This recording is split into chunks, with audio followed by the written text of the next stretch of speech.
మన గురువు యాచకులుగా బతికినా యాచకుడుగా చచ్చిపోకుండా చక్రవర్తిగా చచ్చిపోనిది నేర్పాడు. ఈ జ్ఞాన మార్కులు లేకపోతే ఇంకా బాగా అడుక్కునేవాడు.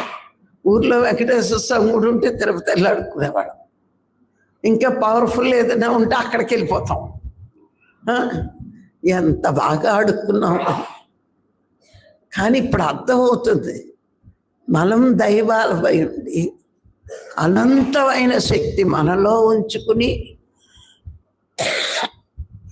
ఏది చేతకాని వాళ్ళలాగా మనం ఏం చేస్తున్నాం?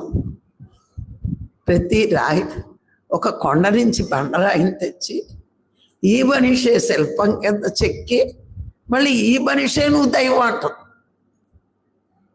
ఎంత చిత్రమైన పని కదా. ఆలోచిస్తే ఎన్ని చిత్రాలు చేశాము. అంతే కదా, మానవుడే దైవాన్ని తయారు చేశాడు.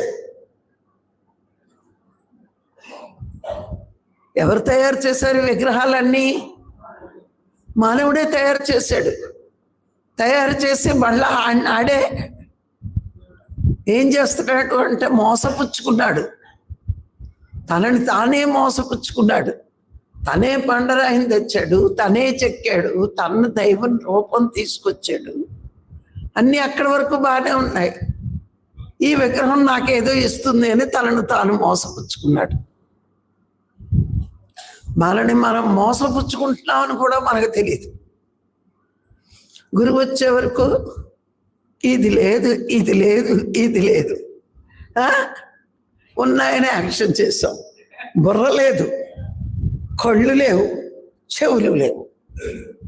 మనం చెక్కుకున్నదే. మనం ఆ దేవుణ్ణి తయారు చేసి మనం ఎలా ఆడుకుంటున్నామని ఎప్పుడైనా ఆలోచించామా?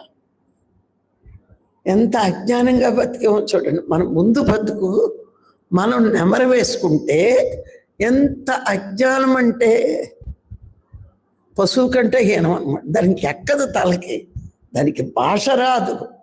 మనకి అన్నీ వచ్చినా అజ్ఞానంగా ఉండిపోయాం.